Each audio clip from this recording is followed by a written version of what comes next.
They opened the champagne before the lawyer finished reading my name. That is how sure they were.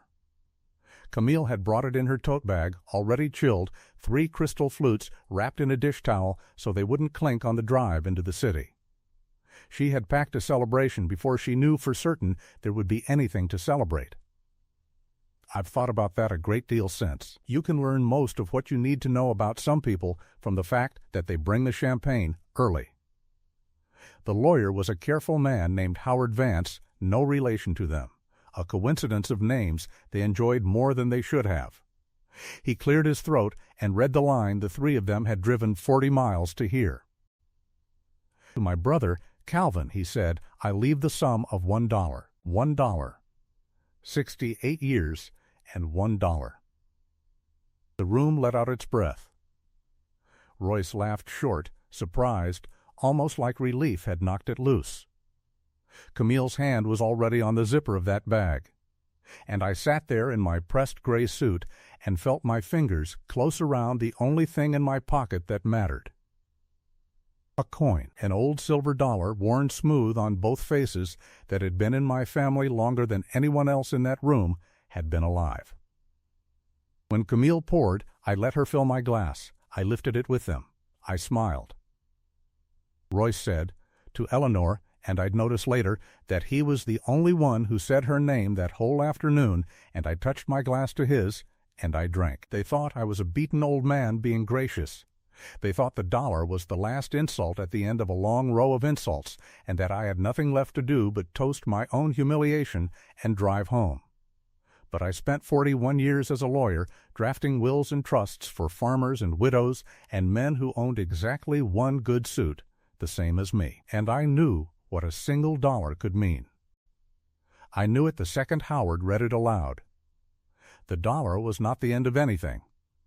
It was a key my sister had cut for me with her own hand, and it would be 19 days before one single person in that room understood what it opened. So let me take you back. You cannot understand the toast until you understand the coin, and you cannot understand the coin until you understand my sister. Eleanor was 9 years older than me, and when our parents went our mother first, of a fever, then our father 2 winters behind her, she was 16 and I was 7, and she raised me. There is no softer way to put it. A neighbor woman cooked for us some nights, and the church saw we had coats. But it was Eleanor who got me to school. Eleanor who sat up with me when I had the croup. Eleanor who taught herself to copy our father's signature so the bank wouldn't take the house before she was old enough to sign for it herself. She was, before she was anything else in this world, the person who decided I would live. Our father, before he died, had one thing of value left after the doctors had taken the rest: a single silver dollar. He'd carried it through 2 wars and a depression, and he had never once spent it, not when we were hungry, not ever. On his last clear evening he called us both to the bed, and he put it in Eleanor's palm, and he folded my small hand over hers around it. He said, "This is for the 2 of you, not one of you. Both. Don't you ever let anybody talk you into splitting it. A thing split in 2 is worth less than half. You keep it whole, and you keep each other whole, and you'll always have more than the people who count their money in pieces." We were children. We didn't understand him. But we never split it. That was the rule, the only rule, and we kept it for 60 years. The dollar lived in her jewelry box for a while, then in my desk drawer through law school, then back to her when she married Russell, then to me again the winter my wife Helen got sick, when Eleanor drove 90 miles in the dark and slipped it into my coat pocket without a word, because she knew I would refuse money. But I could never refuse the dollar, back and forth our whole lives. It was never about a dollar. It was the receipt on a promise, passed hand to hand, that neither of us would ever be alone. So you'll understand that when a lawyer read me a dollar, I did not hear an insult. I heard my sister's voice. Now, Eleanor had become, in her quiet way, a woman of some means. Russell left her the farmhouse free and clear. 200 acres of good bottomland leased to a neighbor, and a brokerage account that 40 years of never touching had grown into a number that would have made our father set down his silver dollar and stare. But she lived the way she always had. She drove a 12-year-old sedan, clipped coupons, and gave most of what came in to the food pantry and the volunteer fire department. The number was there. She simply never let it change her. And there was Nora. My granddaughter Eleanor's great-niece, though Eleanor never once used the word great, she just called her hers. When Eleanor's eyes began to go, it was Nora who started coming Thursdays to read to her. 9 years of Thursdays. She read her the whole of the local paper, obituaries and farm reports and all, and then whatever novel they were working through, and Eleanor kept a particular chair by the window that nobody else was allowed to sit in, because that was Nora's chair, and on Wednesday nights she would dust it, whether it needed it or not. Those two loved each other in the plain, unannounced way that the best people do. I want you to hold on to Nora. She matters more than anyone yet knows, because there were 2 other people who had started coming around, and they did not come on Thursdays. Royce was Eleanor's nephew by marriage Russell's brother's boy, and I'm going to be fair to him, because if I tell you he was only ever a snake, you won't believe the rest. And worse, you won't feel what I felt. Royce was not always a snake. The winter Russell was dying, the cancer winter. An ice storm closed every road in the county, and Royce drove 4 hours on a spare tire in prayer to reach that farmhouse, and he sat up 3 nights running so Eleanor could sleep, and he was holding Russell's hand when Russell stopped breathing. He was 26, and he wept like a child, and he meant every tear of it. I was there. I saw. For years afterward I'd have told you Royce was a good man, and I'd have been telling the truth. What happened to him happened slowly, the way it usually does. A business that failed. Then another. A second mortgage. And Camille, who had married the man she thought Royce was going to become, and grew a little colder every year he didn't. Debt eats the good parts of a person, first the patience, the gratitude, the memory of whose hand you held in the dark. By the time my sister was old and well off and alone, Royce had been hollowed out, and Camille had moved into the hollow, and the thing that was left looked at Eleanor and saw a house, a portfolio, and a date on a calendar that hadn't come yet. Camille did her looking with a phone in her hand. She'd bring a casserole nobody ate, and spend the visit walking the house, photographing the good china, opening cabinets she had no business opening. One afternoon she measured the front room with a tape from her purse and told Eleanor she was thinking about a rug as a gift. No rug ever came. I'd seen it 100 times in 41 years of practice. She wasn't measuring for a rug. She was measuring for a listing. My sister was alive and well in her own kitchen, and that woman was already staging the sale. It was Camille, too, who said the thing about Nora. A Christmas, the kitchen, a remark she thought I was too far down the hall to catch. She called my granddaughter the help's kid. I never told Nora. I never told Eleanor. I just folded it away and kept it, the way you keep a receipt you think you might need someday. And Royce handled me. The first sign of what he'd become was so small I nearly missed it. I'd been coming twice a week for years, fixing the gutter, driving Eleanor to the eye doctor, the ordinary freight of loving someone who was getting old. One Sunday Royce clapped me on the shoulder, warm as anything, in front of his wife, and said, "Good of you to keep showing up, Cal. Some men would have stopped once they figured out which way the will was going." He smiled when he said it. He meant it to land like a joke. It landed like a knife, because it told me he had already decided 2 things: that the will was going his way, and that I was a man circling for money. He had measured me with the same tape Camille used on the rug. I didn't answer him. That's the whole shape of what comes next, so I'll say it plainly. I have never in my life won an argument by raising my voice, and I was too old to start. I just kept showing up. Here is the thing neither of them ever once considered. They knew I was Eleanor's brother. They knew I came around. It never crossed either of their minds to ask what I had done for a living for 4 decades. If they'd been the kind of people who get curious about anyone they can't sell something to, they'd have learned that the quiet old man fixing the gutter had spent his whole working life doing precisely one thing, making sure that what people wanted to happen to their money actually happened, no matter who showed up afterward with a tote bag and a plan. They saw a hanger-on. They were sitting at the table with the one person in that family who knew exactly how this game is played, and it never occurred to them to look at my hands. Eleanor saw all of it. She missed nothing, my sister. She was old, not blind.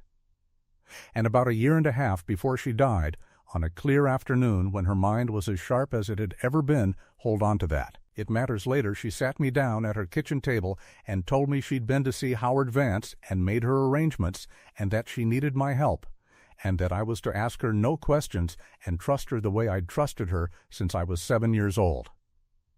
What she told me, I'll be honest, I did not understand.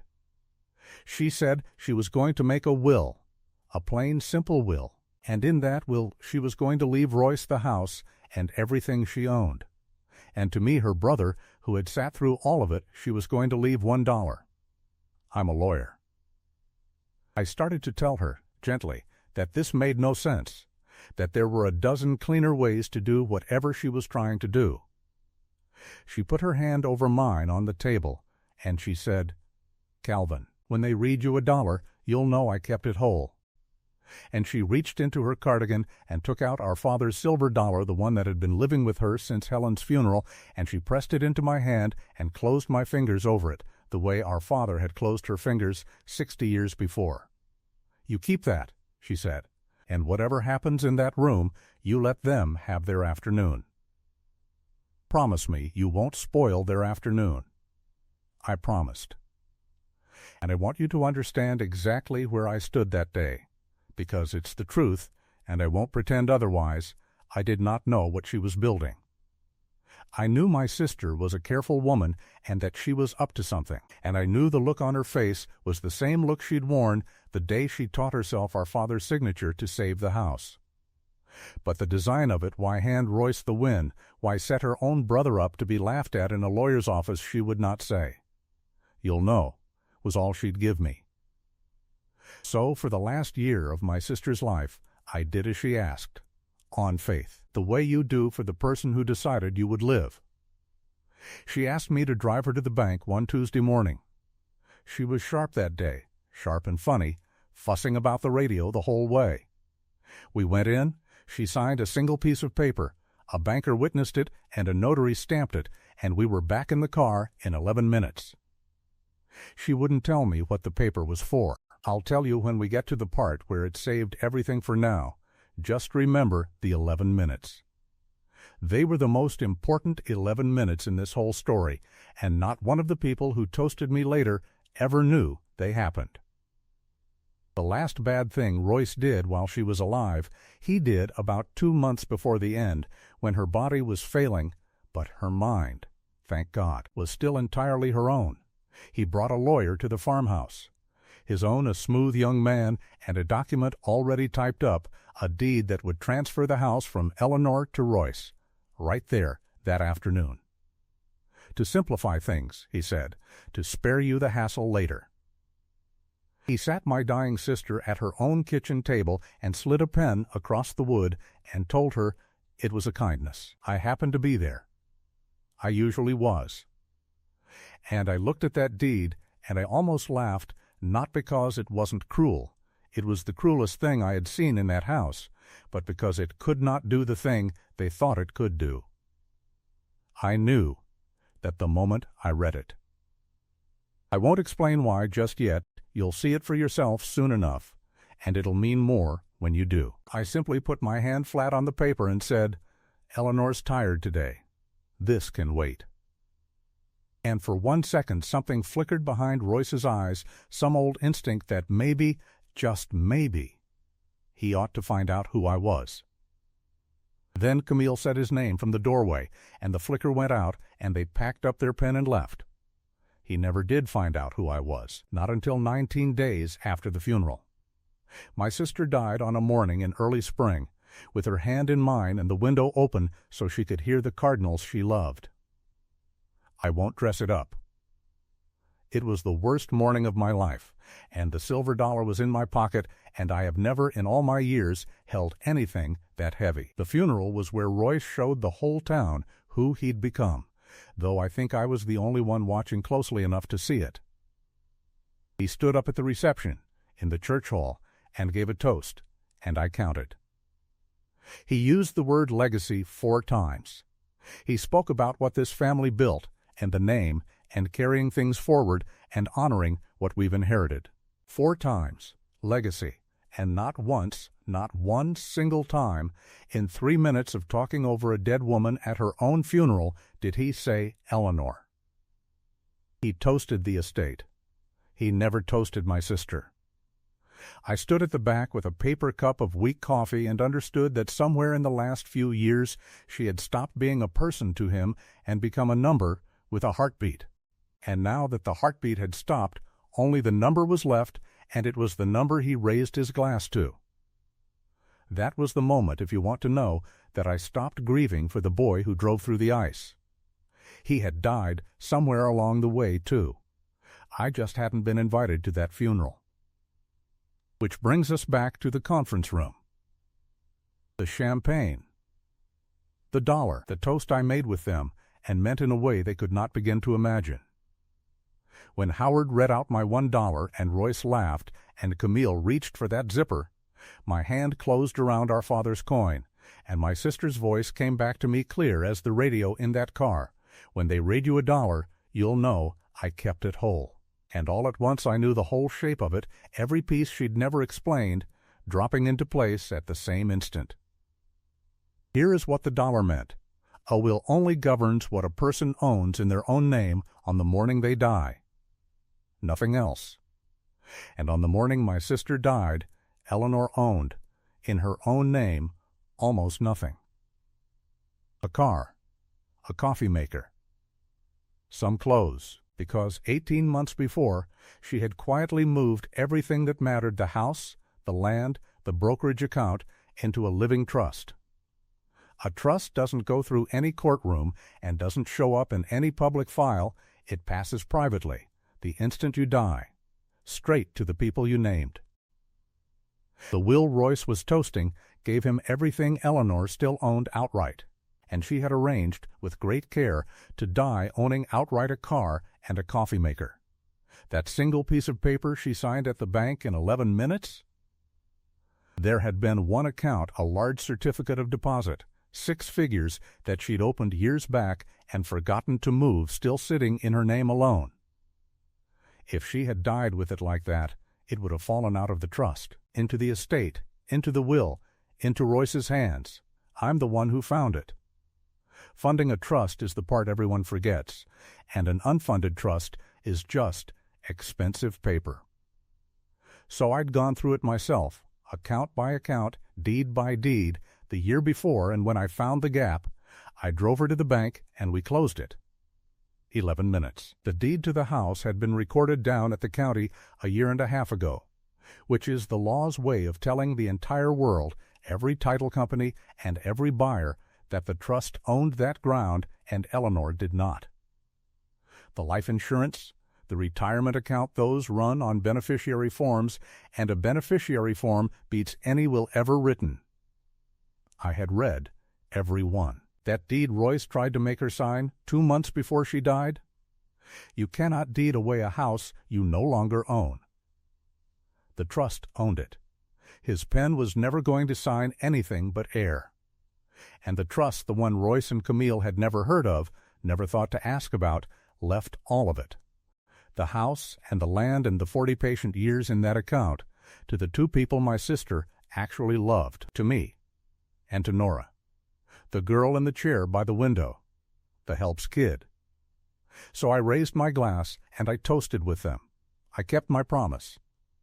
I did not spoil their afternoon. I let them have it whole and shining, the last good afternoon they would have for a long while, and I drove home and set the silver dollar on the mantel beside Helen's picture, and I waited. It took 19 days, because Royce had a house to sell, or believed he did. He didn't wait for the ground to settle over her. He called an agent the week of the funeral, listed the farmhouse, took an offer from a developer who wanted that bottomland, and set a closing date. All of it on the strength of a will that handed him a house that was never the will's to give. And here's where, after a year of doing what my sister asked on faith, I finally got to act on my own. I was her successor trustee, the person the trust named to carry out her wishes once she was gone. The moment I learned Royce had the place under contract, I did not wait for anyone to stumble onto the truth.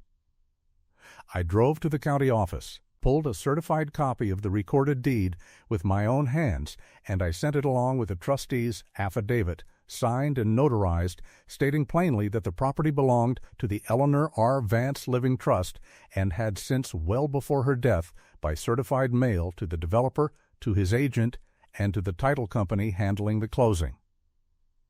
Actual notice, in writing, signed for on delivery. I did not raise my voice. I never have. I just made certain that the truth arrived before the closing did. A title company cannot insure a sale by a man who does not own the thing he's selling. The closing didn't stall. It died on the table. The developer took back his money and walked, and he had every right to. Royce's young lawyer called Howard Vance, and Howard, who'd had no love for what he watched in that conference room, asked me to sit in.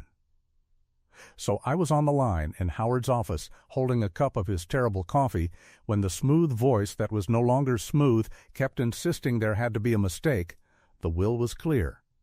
His client was the heir. And I answered him myself. I said the will gives your client exactly what Eleanor owned in her own name, and on the day she died she owned a car and a coffee maker. And the will is not wrong, it is only empty. There was a long quiet. And then, behind the lawyer, I heard Royce. Not on the phone. Just his voice, cracking the way it had cracked once in an ice storm a lifetime ago, asking the room, then, what did I actually get? And nobody answered him, because the answer was $1 worth of nothing, and for once there was no one left who loved him enough to soften it. I did not gloat. I want you to know that. The afternoon was long over, and I found I didn't have it in me anyway. I only said, into the speakerphone, tell him his aunt left him precisely what the will says. And tell him the rest was never his to lose. And I hung up. Each of them got the ending they had built, and they got it one at a time, which is the only fair way. Camille left within the year. The marriage had been a contract all along, and when the asset she'd married didn't pay out, she terminated it. She took the good china she'd photographed, which was hers to take, and the crystal flutes, and went to her sister's in another state, where the last anyone heard she was selling timeshares and telling people she had been a woman of property once. She had measured a dead woman's house for a rug she never bought, and in the end she carried out exactly what she had carried in 3 glasses and an empty bag. Royce got the house after all, in a way. The trust had no need of the farmhouse, and Nora and I talked it through, and we rented it to him. To Royce, below market because he had nowhere to go, and because somewhere under the hollow man was a boy who'd held Russell's hand in the dark, and I am too old and too near my own ending to forget that a person can hold both at once. He lives in the house he tried to steal and writes a check to the trust he never knew existed. And on the memo line of the very first one, the only time he ever owned any of it, he wrote a single word. Sorry, I never cashed that one. It's in a drawer, with the $1. I thought the whole time that my sister's plan had been about the money, about the right people getting the house and the wrong ones getting $1. And it was, a little.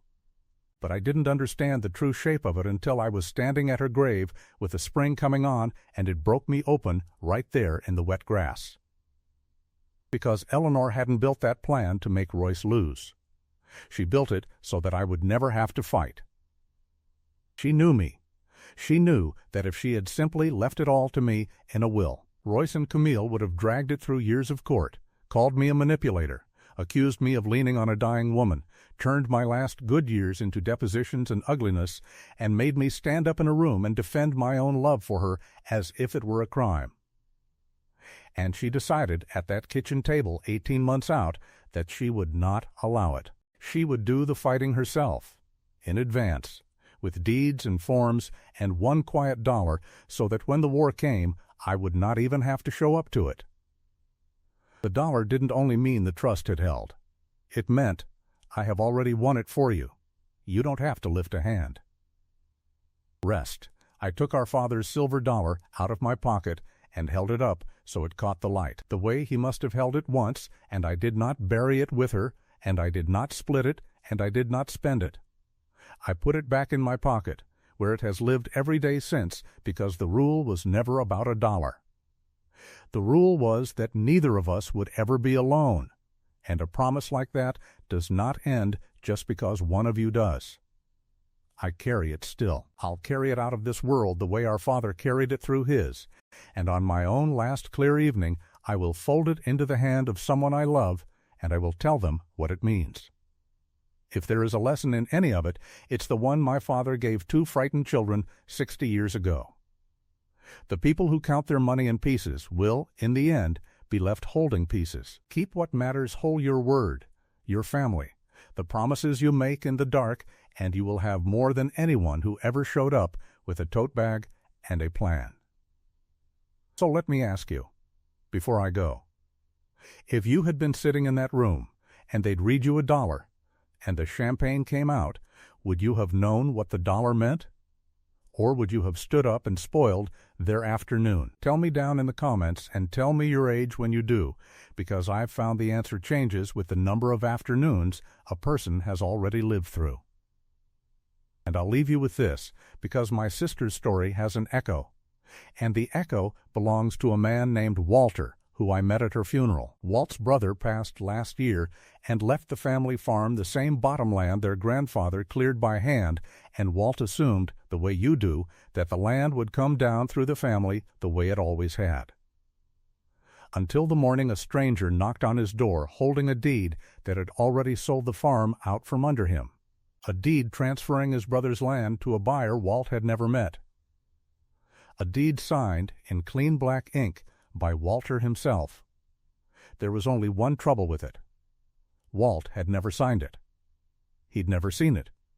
He'd never heard the name of the man who held it. And the signature at the bottom, his own name, his own handwriting, perfect down to the loop on the W, had been put there by someone who'd had a great deal of practice. That's the story I'll tell you next time. How a forged signature on a recorded deed nearly took a 100-year-old farm, and exactly how Walt got it back. Bring your coffee. You'll want to be sitting down for that one.